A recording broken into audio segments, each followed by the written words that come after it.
Québec, la responsabilité d'évaluer les titres et la formation des candidats qui veulent exercer la médecine relève du Collège des médecins du Québec. Les diplômés internationaux en médecine représentent une force indéniable et contribuent à combler des besoins spécifiques en main-d'œuvre médicale au Québec. Le Collège des médecins doit toutefois s'assurer que les compétences de ses candidats correspondent à celles requises des diplômés québécois.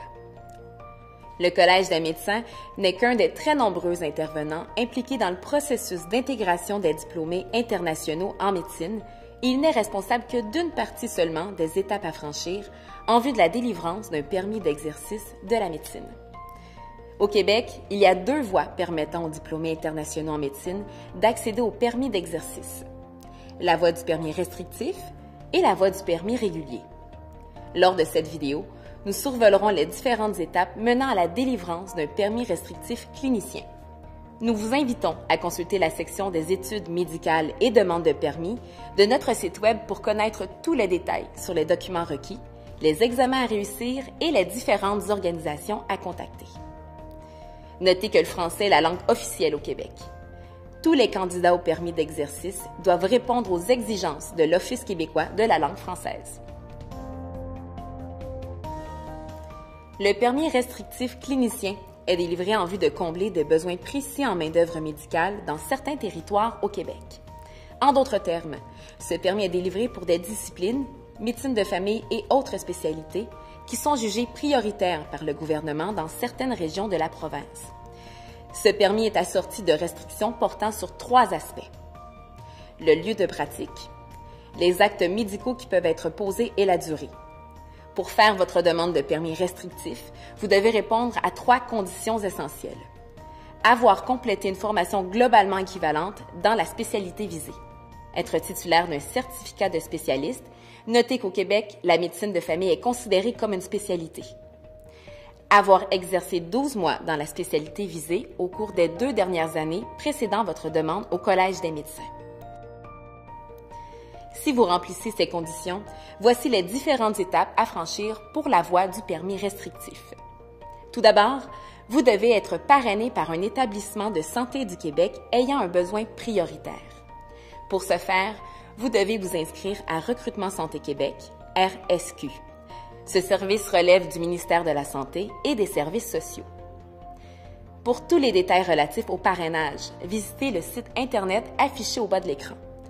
Le Collège des médecins n'intervient pas à cette étape du cheminement. L'étape 2 consiste en la réussite d'un examen requis. Consultez le site Web du Collège des médecins pour savoir quel examen vous devrez passer. Une preuve de réussite vous sera demandée lors de l'étape suivante.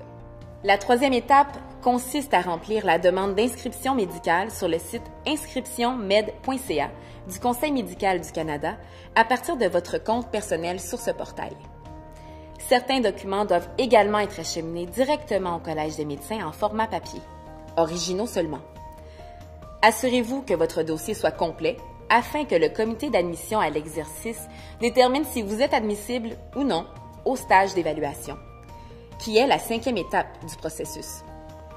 Dans les 24 mois suivant le dépôt d'une demande sur inscriptionmed.ca, vous devez réussir l'examen de l'Office québécois de la langue française ou fournir une preuve de connaissance du français. Des critères d'exemption peuvent s'appliquer. Pour plus de détails, visitez le site Internet de l'Office. Ensuite, vous devrez effectuer un stage obligatoire permettant d'évaluer votre capacité d'adaptation et votre aptitude à exercer la médecine dans un contexte québécois. D'une durée de 13 semaines, incluant une semaine d'observation, il se déroule dans un milieu clinique et couvre l'évaluation des principaux domaines inhérents à la spécialité visée. Ce stage n'est pas un stage de formation. Il a comme objectif d'optimiser et de valider l'intégration professionnelle des diplômés internationaux en médecine. Notez qu'il est impossible de prévoir les délais reliés à l'identification d'un milieu de stage. Les outils d'évaluation sont utilisés conformément à l'appréciation des rôles CanMEDS en vigueur au Canada.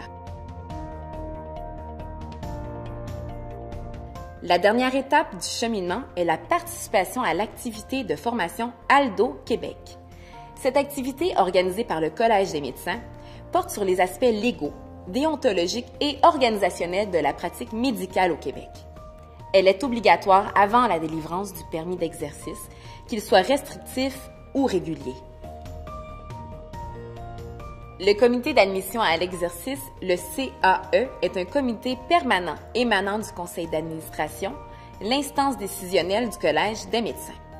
C'est lui qui autorise ou non la délivrance du permis restrictif à la suite du rapport du maître de stage.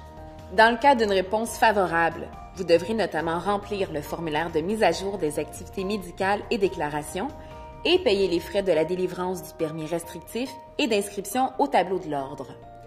Pour ce faire, vous vous verrez attribuer un accès sécurisé au site transactionnel du Collège des médecins.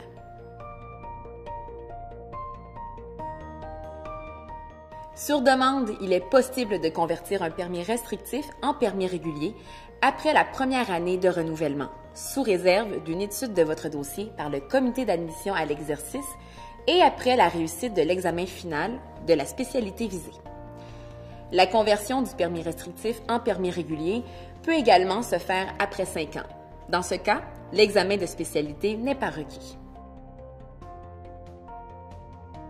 Comme vous l'avez constaté, les démarches que vous devrez entreprendre si vous souhaitez exercer la médecine au Québec comportent de nombreuses étapes. Il est donc important de vous informer auprès des instances qui interviennent dans le processus.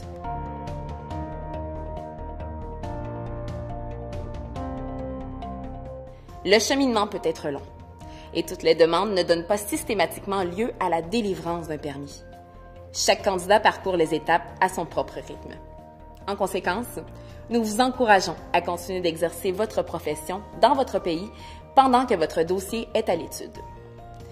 Notez qu'en raison de l'augmentation des cohortes dans les programmes de médecine québécois, le nombre de postes à combler dans le réseau de la santé a diminué depuis quelques années. Les besoins de main-d'œuvre médicale sont évalués annuellement par le ministère de la Santé et des Services sociaux et ses partenaires. Pour toute question, n'hésitez pas à nous écrire à cette adresse permis fqc@cmq.org.